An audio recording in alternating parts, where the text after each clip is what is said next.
यह कहानी एक फॉरेनर लड़की की सच्ची कहानी है।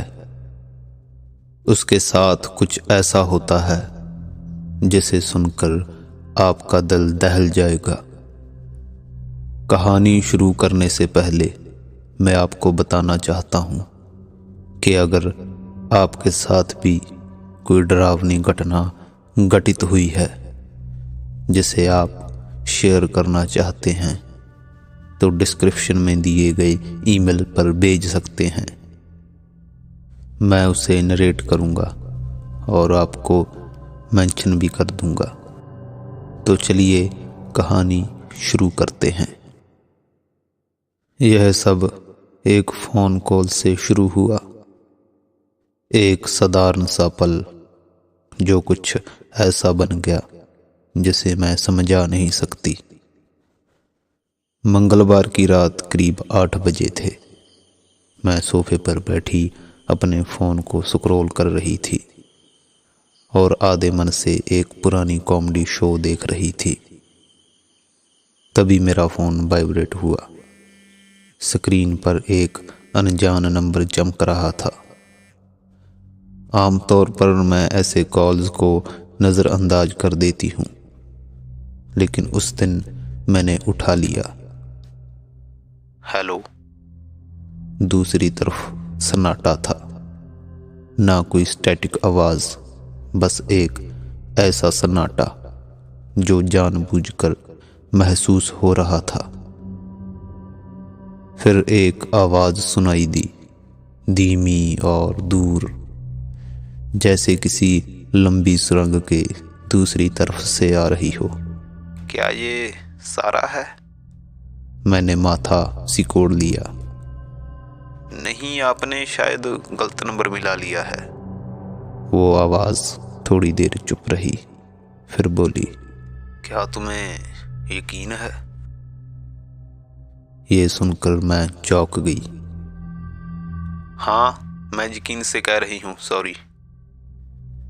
मैंने कॉल काट दिया, लेकिन मन थोड़ा अजीब सा हो गया। कुछ मिनट बाद फ़ोन फिर बजा, वही नंबर। इस बार मैंने कॉल नहीं उठाया। स्क्रीन को तब तक देखती रही जब तक वो बंद नहीं हो गई। तुरंत ही वॉइस मेल का एक नोटिफिकेशन आया। मैंने सोचा ज़रा सुनती हूँ कि क्या कहा है। सारा, आवाज़ ने कहा। इस बार वो ज़्यादा गंभीर थी। तुम क्यों नहीं जवाब दे रही हो? तुमने कहा था कि तुम मेरी मदद करोगी।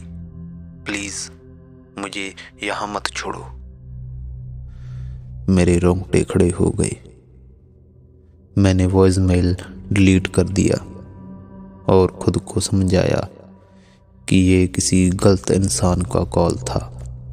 ऐसा तो होता रहता है ना?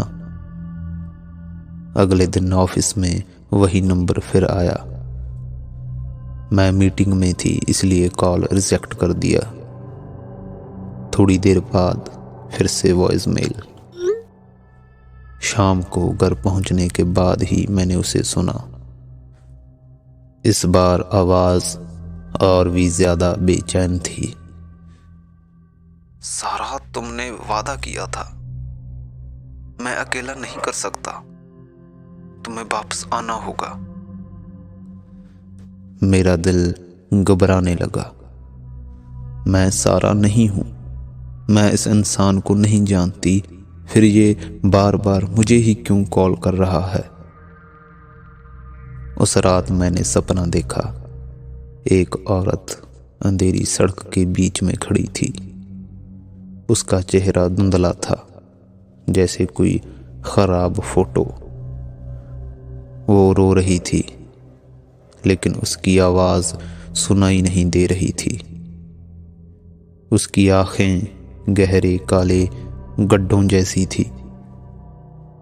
मैं पसीने में भीगी हुई उठी। मेरी सांस तेज चल रही थी। फ़ोन नाइट स्टैंड पर रखा था। वो फिर वाइब्रेट कर रहा था, वही नंबर। इस बार मैंने गुस्से में फ़ोन उठाया।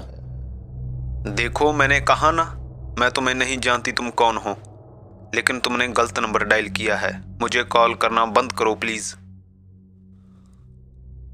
कॉल के दूसरी तरफ फिर वही सन्नाटा। फिर आवाज ने धीमे से कहा, तुम झूठ बोल रही हो। एक ठंडा डर मेरे अंदर दौड़ गया। मैं झूठ नहीं बोल रही। तुमने कहा था कि तुम मुझे छोड़कर नहीं जाओगी।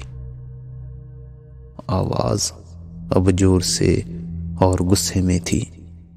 तुमने कहा था कि तुम मदद करोगी सारा। मैं सारा नहीं हूं, मैंने चिल्लाकर कहा और फोन पटक दिया। लेकिन कॉल्स बंद नहीं हुए। अगले कुछ दिनों तक ये अलग अलग समय पर आते रहे। सुबह जल्दी, लंच ब्रेक में, रात के बीच में। हर बार वॉइसमेल और ज्यादा परेशान करने वाले हो गए। तुम ऐसा क्यों कर रही हो? मुझे तुम्हारी जरूरत है सारा, प्लीज। यहाँ बहुत अंधेरा है, बहुत ठंड है। शुक्रवार तक मैं पूरी तरह टूट चुकी थी। ऑफिस में भी मेरा ध्यान भटका हुआ था। मेरी बॉस ने मुझे पूछा कि सब ठीक है या नहीं। मैंने झूठ बोल दिया, कहा कि नींद पूरी नहीं हो रही। लेकिन सच्चाई ये थी कि मैं डर से कांप रही थी। उस रात फिर कॉल आई। इस बार आवाज बदल चुकी थी। वो गहरी, कठोर और अमानवीय सी थी। सारा मर चुकी है। मेरे हाथ पैर सुन्न हो गए। मेरे मुंह से बस एक धीमी आवाज निकली, क्या? सारा मर चुकी है। आवाज दोबारा बोली, और अब तुम्हारी बारी है। मैंने फोन को ऐसे गिरा दिया जैसे उसने मुझे जला दिया हो। मेरे दिल की धड़कन तेज हो गई। मैं पुलिस को फोन करने का सोचने लगी, लेकिन क्या कहती कि किसी अजनबी ने मुझे फोन पर धमकी दी है। वो मुझे पागल समझते। उस रात मैं मुश्किल से सोई। करीब 3 बजे मुझे अपने बेडरूम के बाहर किसी के कदमों की आवाज सुनाई दी। मैं अकेली रहती थी। कौन है? मैंने कांपते हुए आवाज लगाई। कदमों की आवाज रुक गई और फिर धीरे धीरे दरवाजे का हैंडल घूमने लगा। मैंने कांपते हाथों से फोन उठाया और 911 डायल किया और उनसे धीरे धीरे फुसफुसाते हुए कहा, कोई मेरे घर में है। मुझे लगा जैसे पुलिस के आने में सदियां बीत गई। मैं दरवाजे को घूर रही थी, इंतजार कर रही थी कि वो खुल जाए, लेकिन वो कभी खुला ही नहीं। जब पुलिस पहुंची तो घर खाली था। ना कोई तोड़ फोड़ के निशान, ना किसी के होने का सबूत। लेकिन मेरा फोन नाइट स्टैंड पर पड़ा था। उसकी स्क्रीन फिर से जल रही थी और उस पर एक नया वॉइसमेल नोटिफिकेशन था। मेरे हाथ कांप रहे थे। जब मैंने फोन उठाया, पुलिस वाले अभी भी वहीं थे। दरवाजे और खिड़कियां चेक कर रहे थे। इसलिए मैंने वॉइसमेल स्पीकर पर प्ले किया। इस बार आवाज बिल्कुल शांत, ठंडी और जानबूझकर डराने वाली थी।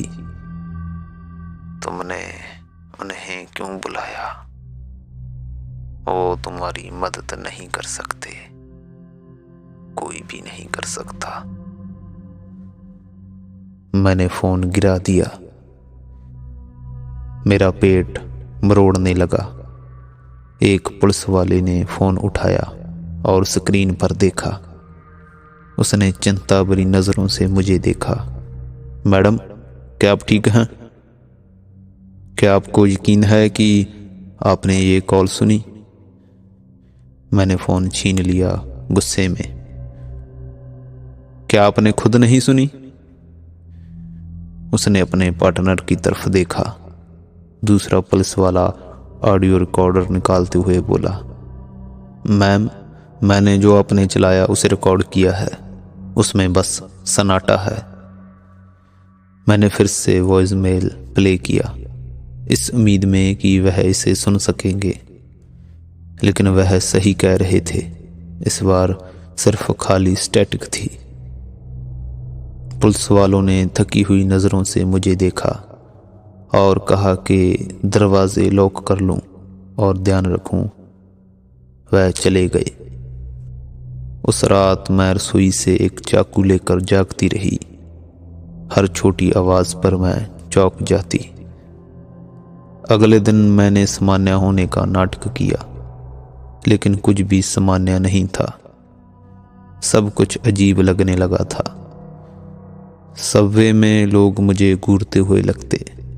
किराने की दुकान पर जब मैंने कैशियर को पैसे दिए तो उसने ऐसे झिझकते हुए पैसे दिए जैसे मैंने उसे कुछ ठंडा छुआ दिया हो।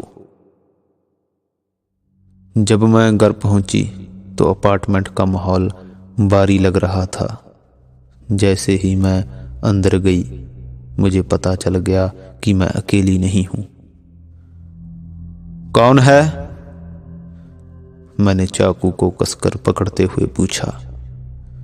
कोई जवाब नहीं, बस वही भारी सन्नाटा। मेरा फोन फिर से वाइब्रेट करने लगा। इस बार नंबर वही नहीं था। स्क्रीन पर सिर्फ 0 के लंबे अंकों की लाइन थी। मैंने कॉल उठाया।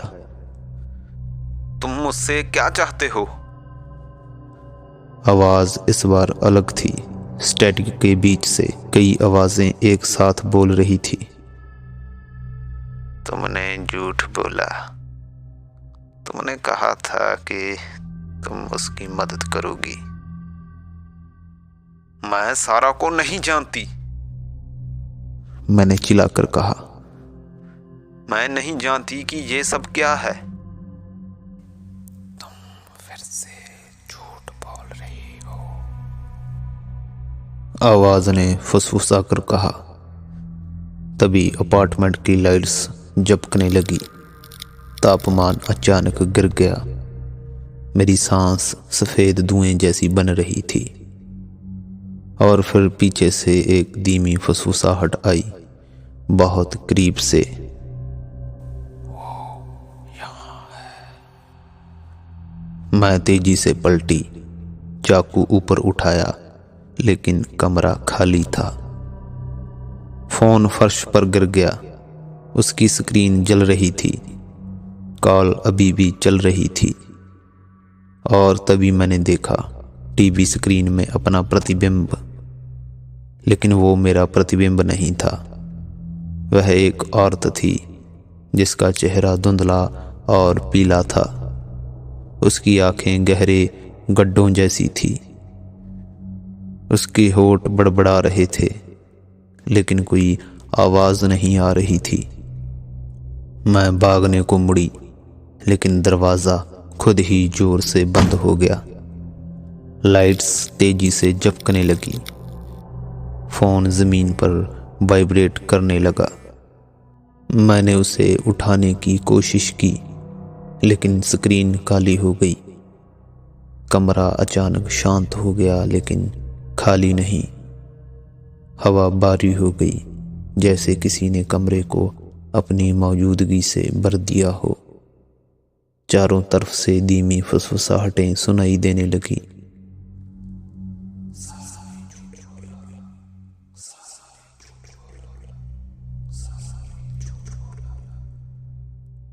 मैंने चीखते हुए दरवाजे को खटखटाना शुरू किया। आखिरकार दरवाज़ा खुल गया और मैं हॉलवे में गिर पड़ी। मेरा पड़ोसी मुझे घबराई हुई नज़रों से देख रहा था। तुम ठीक हो? उसने पूछा। लेकिन जब उसने मेरे अपार्टमेंट में अंदर झांका तो उसका चेहरा सफ़ेद पड़ गया। वह डरते हुए पीछे हट गया। वापस मत जाना, उसने कांपते हुए कहा। तुम जो भी अपने साथ लाई हो वो यहां से जाने वाला नहीं है। मैंने उस अपार्टमेंट में कभी कदम नहीं रखा। अगले दिन मैंने अपना सब कुछ वहीं छोड़ दिया और दोस्त के घर चली गई। कॉल्स कुछ समय के लिए रुक गई, लेकिन कभी कभी रात को मुझे ऐसा लगता है कि मेरा फ़ोन वाइब्रेट कर रहा है, भले ही वह बंद हो। मैं अब कॉल्स का जवाब नहीं देती। लेकिन पिछले हफ्ते मुझे फिर एक वॉइस मेल मिला। नंबर फिर से 0 था। मैंने उसे बिना सुने डिलीट कर दिया, या शायद मैंने ऐसा सोचा, क्योंकि जब मैं अकेली होती हूँ तो कभी कभी मुझे वह आवाज़ अब भी सुनाई देती है, और अब वो सारा को नहीं बुला रही, मुझे बुला रही है।